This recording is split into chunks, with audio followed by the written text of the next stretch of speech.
الفلافل التركية. اكيد انتم مستغربين من عنوان الفيديو انه ابو الجود كيف في فلافل تركية، وانا بصراحة نفسي مصدوم. بعرف طعمية بمصر، فلافل بسوريا، بس فلافل وتركية واسمها بالتركي سيبسي كفتسي، يعني كفتة الخضار. سعر الكيس من البيم وزن 450 جرام ب 22 ليرة ونص. وخلينا نشوف المكونات. كاتبين عليها انه ما في ابدا كاتكي، يعني ما فيها محسن. كاتبين بصراحة مثل العنة انه فيكم تعملوا معها صوص الطحينة، هذا اكثر شيء استغربت منه. ايمتى وصلت الفلافل اكتبوا لي. وكاتبين لكم لطريقة التحضير، اذا بدنا نقليها بالزيت 3 دقائق ونص ل 4 دقائق ونص على درجة حرارة 160 لل 170 فقط، وبالفرن 20 دقيقة على درجة حرارة 190. فانتوا كيف بتحبوا؟ انا كرمالكم رح سويها بالزيت مع اني ما بحب الضرر كثير. خلينا نفتحها ونشوف القلب.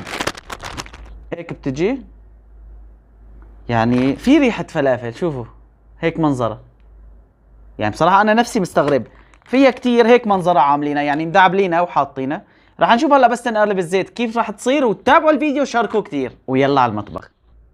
الزيت جاهز على درجة حرارة مثل ما قلنا 160 170. بس تشوفوا قرب يغلي ببين عليكم بلشوا نسقط الفلافل. اكيد رح تسألوني ابو الجود كم دعبولة فيها، لانه ما رح نحسن نقول عنه قرص. رح بلش عدن انا وانتو واكتب لكم 31 دعبولة. خلينا نشوف هلا يا ترى على القلي كيف الطعمة.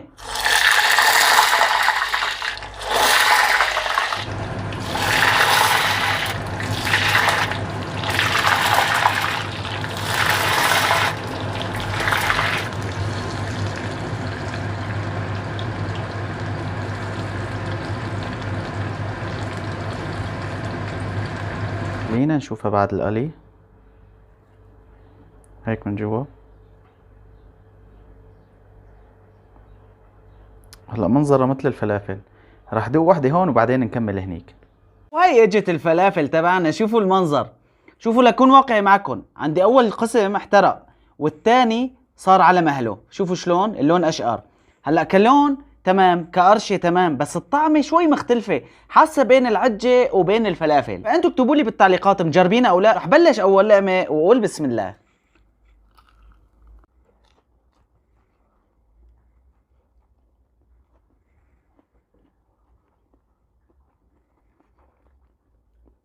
لونها اخضر من جوا، ابصر شو حاطين لك كزبره يمكن او شيء، مشان هيك صاير اللون كتير، وفي طعمه كتير طيبه حبيتها. يعني شوفوا مبين الشيء الاخضر. فانتوا اكتبوا لي بالتعليقات مجربينها او لا. بصراحه كتجربه يعني شيء حلو، شيء طيب، مو شيء سيء ابدا. ما فيني احكم عليها واقول لكم لا سيئه ما بتتاكل. تجربه حلوه وشغله جديده يعني. واكيد اغلبكم مصدوم انه كيف وصلت الفلافل لهون. فانا رح كمل اللقمه وكمل الصحن، وهي وقعت لكم لونها شلون اسود.